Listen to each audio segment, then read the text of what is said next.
अस्सलाम वालेकुम। उम्मीद है कि आप सब ठीक होंगे। आज की वीडियो में मैं आपके लिए एक स्ट्रेटजी लेके आया हूँ जिसको आप यूज़ करके एक ही टाइम फ्रेम के अंदर एक ही पेयर के अंदर आप अपने 9 to 5 को क्विट कर सकते हैं। जब आप इस वीडियो को देख लेंगे उसके बाद आपने इस स्ट्रेटजी को बैक टेस्ट भी करना है, फॉरवर्ड टेस्ट भी करना है और इसको जनरलिंग भी करनी है, मतलब लिखना भी है एवरी ट्रेड को। आपके पास कम से कम 100 ट्रेड जो पास्ट है उनका डाटा होना चाहिए।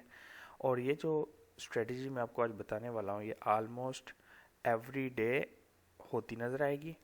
पूरी मार्केट की जितनी भी चीज़ें हैं, मतलब आईसीटी की जितनी भी है, स्मार्ट मनी कंसेप्ट हो या आईसीटी की जो कंसेप्ट हैं, वो most of them depend on this type of thing. Okay, ये एक स्पेसिफिक टाइप ऑफ पैटर्न जो है आपको देखने को मिलेगा। तो आपने इस वीडियो को एंड तक क्लास में देखना है। तो वीडियो को स्टार्ट करते हैं। अगर तो आप मेरे यूट्यूब चैनल पर पहली बार आए हैं तो मेक श्योर आप इसे सब्सक्राइब करें, बेल आइकन को भी दबा दें और वीडियो को स्टार्ट करते हैं। अब जो मैं बताने लगा हूँ आपको उसको अपने बड़े ध्यान से सुनना है, ठीक है। वन जो पेयर है वो है US 100, ठीक है। टाइम फ्रेम आप उसमें 5 मिनट रखें, ठीक है।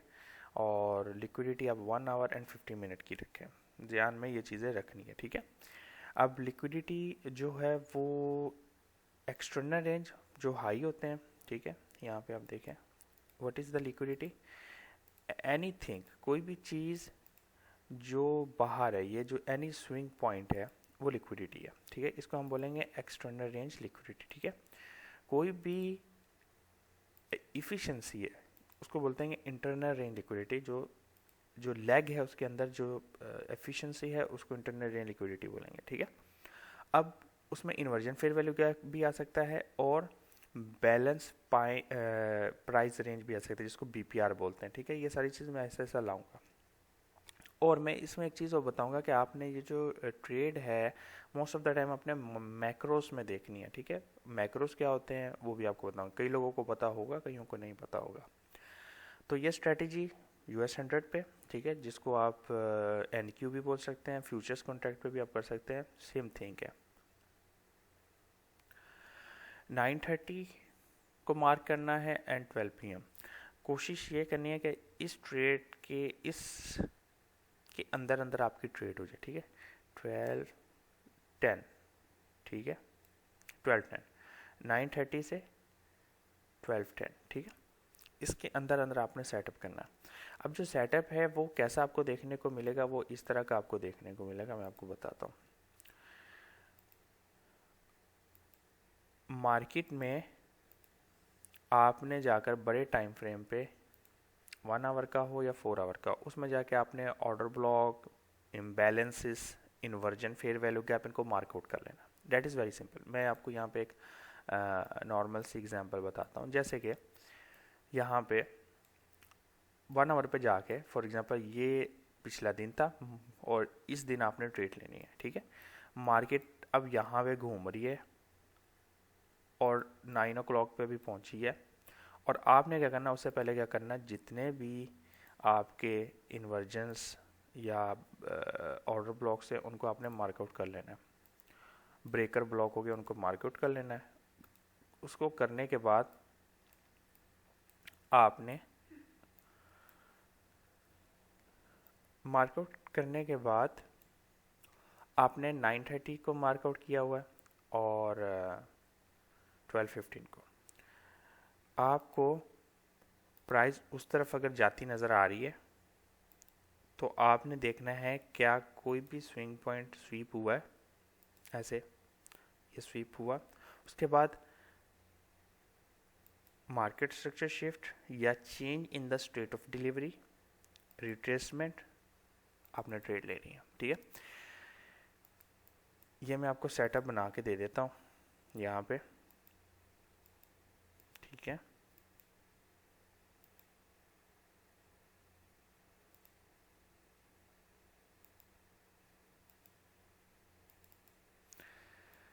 अब ये क्या है,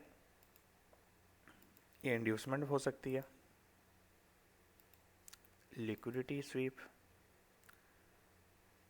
ठीक है, मार्केट स्ट्रक्चर शिफ्ट, एंट्री आपकी होगी ब्रेकर से लेकर, अब इस ब्रेकर की लेग में fair value gap, inversion fair value gap, BPR balance price range, तो इसको ये आपकी ट्रेड सेटअप हो सकती है। ठीक है, अब बात यह है कि ये चीज़ होने के बाद आप देखेंगे जो एक्सपेंशन मूव है, मतलब क्या है कि जो प्राइस भागती है, सही है ना। अब इस चीज़ को आपने नोट करना, मैं आपको एक चीज़ नहीं बताने जा रहा हूँ मेरे यूट्यूब चैनल पे, आईसीटी ने तो पिछले साल बताई थी।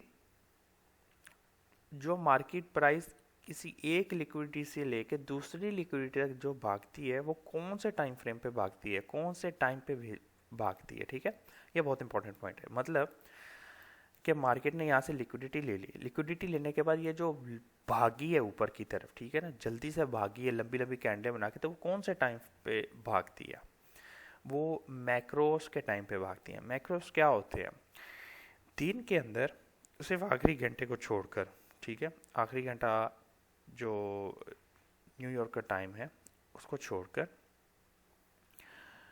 एवरी 1 आवर, हर घंटे के आखिरी 10 मिनट और पहले 10 मिनट मैक्रोस के होते हैं।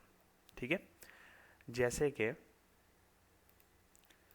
मैं यहाँ पे आपको बताता हूँ कि 9:30 हमने बोला ना, तो 9:50 से 10:10 ये माइक्रोस टाइम है। ठीक है, अगर ये दिया हुआ है तो अब 10 बजे का माइक्रोस टाइम क्या होगा, 10:50 से 11:10। ठीक है, 11:50 से 12:10। ठीक है, वैसे 12:50 से 1:10 ये माइक्रोस टाइम में, यानी हर घंटे का। अगर आप लंदन में कर रहे हैं तो याद रखें 2:50 से 3:10। ठीक है, 3:50 से 4:10 ये माइक्रोस टाइम है। मतलब हर घंटे का पहले 10 मिनट और आखिरी 10 मिनट। आप देखें कि मार्केट जो है किसी लिक्विडिटी की तरफ, वो जो चाहे इंटरनल रेंज की लिक्विडिटी हो या एक्सटर्नल रेंज की लिक्विडिटी, फास्ट मूविंग जो होता है ये आखिरी 20 मिनट होते हैं। आपने इस चीज़ को नोट कर लेना है और इसको जाके आपने उस पर अप्लाई करना है। ठीक है, मैं आपको यहाँ पे लाइव पे भी दिखाऊंगा। अच्छा, ये तो आखिरी 10 मिनट के माइक्रो हैं। आप बीच में आधे घंटे के भी माइक्रो होते हैं, वो मैंने अभी इंट्रोड्यूस नहीं करा। मैं इंशाल्लाह उस पर एक अलग वीडियो बनाऊंगा डिटेल, तो वो आपको देखने को मिलेगी। चलें, यहाँ पे जो है ट्रेड का आपको सेटअप दिखाता हूँ। ठीक है, ये मैंने लाइव ट्रेड भी ली थी अपने चैनल पे, तो मैं जो है लाइव एग्जीक्यूशन करके जो है उसकी वीडियोस पोस्ट करता हूँ अपने यूट्यूब चैनल पे, तो आप मेक श्योर इसे ज्वाइन कर लें और उस पर स्टडी किया करें। ठीक है, ये इंडिकेटर जो मैंने लगाया ना, ये 9 बजे यहाँ पे लंदन शो करता है और तकरीबन 12-1 बजे तक ये बंद हो जाता है। ठीक है, तो डेट इज़ परफेक्ट, मेरे लिए यही ट्रेडिंग का टाइम है। तो एक ही सेशन में हमने ट्रेड करना है, एक ही टाइम फ्रेम है हमारा। टाइम फ्रेम हमारा जो है न्यूयॉर्क होगा, UTC-4। आप जहाँ से भी मुझे देख रहे हो इसको रखो तो आपका चार्ट मेरे चार्ट से मैच कर जाएगा। ठीक है, और एक ही एसेट क्लास है US100। आप इसको फॉरेक्स पे भी यूज़ कर सकते हैं, कमोडिटीज़ गोल्ड पे भी यूज़ कर सकते हैं। देयर इज़ एवरीवेयर यही चीज़ आपको देखने को मिलेगी। पर्ज बोलते हैं लिक्विडिटी को, लिक्विडिटी के बाद एक्सपेंशन आपको देखने को मिलेगी। ठीक है, तो यहाँ पे एक दिन पीछे चले जाते हैं। ये ट्रेड भी मैंने ली थी और जुमे वाले दिन मैंने ये ट्रेड नहीं ली थी, एक जुमा गुजरा था तो यहाँ पे नहीं ली थी। तो यहाँ से मैं आपको स्टार्ट करता हूँ। एक चीज़ आपको देखने को मिलेगी। ठीक है, पहले आपने क्या करना है, 9:30 को मार्कआउट कर लेना है। 9:30 मार्क कर लिया और आपका 11, 12, 10 मार्क कर लेना है। ठीक है, अब ये जो 9:30 है उसके बाद आप देखो लिक्विडिटी किधर है, ये खुद एक लिक्विडिटी, इसको स्वीप किया है मार्केट ने। ठीक है, और यहाँ पे 1 आवर का कुछ ना कुछ फेयर वैल्यू गैप का स्टार्ट होगा या एंड होगा। ठीक है, अब जो फेयर वैल्यू गैप होता है बड़े टाइम फ्रेम का, उसमें कहाँ से एंट्री ली जा सकती है। अब यहाँ पे मैं एक इम्पोर्टेंट चीज़ आपके लिए शेयर कर रहा हूँ ताकि आप इसको लिख लें और इसको अप्लाई करें। सेंसिटिव पॉइंट, मार्केट जब आती है, अगर तो मार्केट बेरिश है, अब देखो ये मैंने जो फेयर वैल्यू गैप बनाया हुआ है, ये fair value gap minus trade का मतलब सेल ट्रेड का है, ठीक है। तो अगर तो मार्केट बेरिश है तो सबसे सेंसिटिव पॉइंट होगा फर्स्ट फेयर वैल्यू गैप का स्टार्ट, फिर मैक्सिमम क्वार्टर लेवल यहाँ पे 0.75 या 0.25 है, ठीक है। फिर मिड कॉन्सिक्वेंट अप्रोचमेंट इसको बोलते हैं। 90%, हर बार नहीं, 90% आपको मार्केट यहाँ से नीचे की तरफ आती नज़र आएगी, ठीक है। मोस्ट रेयर चांस है कि मार्केट आपकी इस फेयर वैल्यू गैप के एंड पे चल जाए। और अगर आप याद रखें, अगर आप फॉर एग्जांपल यहाँ पे इंटर हो गए, आपने यहाँ पे एंट्री ले लिया, कई बार आपको देखने को मिलेगा कि अगर तो प्राइस इस फेयर वैल्यू गैप के ऊपर क्लोज हो जाती है, और ये फेयर वैल्यू गैप डिस्काउंट में बना हुआ था, प्रीमियम डिस्काउंट होता है ना, ये प्रीमियम है, ये डिस्काउंट है, ठीक है। जैसे कि यहाँ पे मैं आपको एग्जांपल देता हूँ, यहाँ से मार्केट स्टार्ट हुई, ये टॉप पे, अब ये 50% जो है, इससे नीचे जो है डिस्काउंट है, इसके ऊपर प्रीमियम है, ठीक है। तो अगर तो प्राइस, ये वाला जो फेयर वैल्यू गैप था, ठीक है, अगर प्राइस इस डिस्काउंट में आकर इसके नीचे ये कैंडल क्लोज कर देती तो मेरे लिए ये लो प्रोबेबिलिटी सेटअप हो जाता, ठीक है, ओके। ये चीज़ आपने ध्यान में रखनी है। तब आपने याद रखना है कि जब प्राइस किसी फेयर वैल्यू गैप को उसके पीडीए रेस में, प्रीमियम या डिस्काउंट में जाकर गलत जगह पे अगर ऐसे क्लोज हो जाती है, उस पूरे फेयर वैल्यू गैप के ऊपर कैंडल क्लोज हो जाती है, तो वो लो प्रोबेबिलिटी हो सकता है कैंडल ऐसे जाए और बाद में विक छोड़ के बंद हो जाए, डैट विल बी एक्सेप्टेबल, याद रखिएगा, ठीक है। बट कैंडल क्लोज हो जाए, that is different thing. Candle close हो जाए तो मीन लो प्रोबेबिलिटी हो गया, most of the chance market उसी फेयर वैल्यू गैप को इन्वर्जन यूज करके ऊपर की तरफ जा सकती है, ठीक है। अब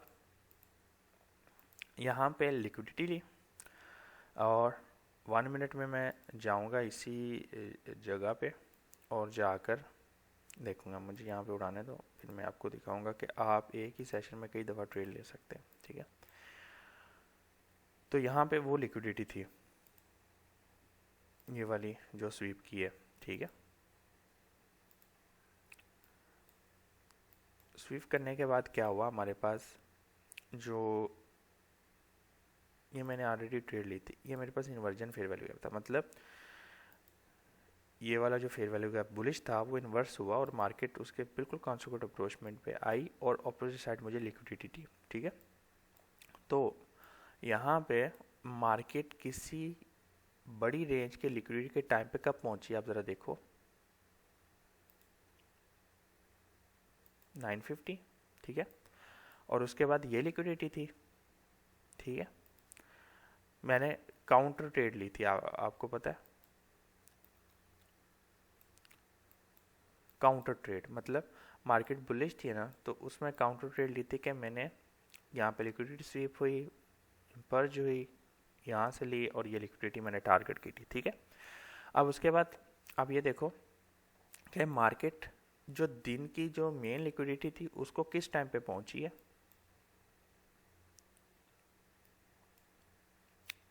950 का टाइम था, स्वीप किया, उसके बाद मार्केट ने आपकी इस लिक्विडिटी को टारगेट किया, ये वाली लिक्विडिटी, ठीक है। तो मैक्रोस का टाइम था। अगर आप इस सेटअप को मैक्रोस के टाइम पे सर्च करेंगे तो you will be amazable, you will see that is everything change. तो यहाँ पे क्या हुआ, मैं इस लाइन को ज़रा हटा रहा हूँ, ठीक है।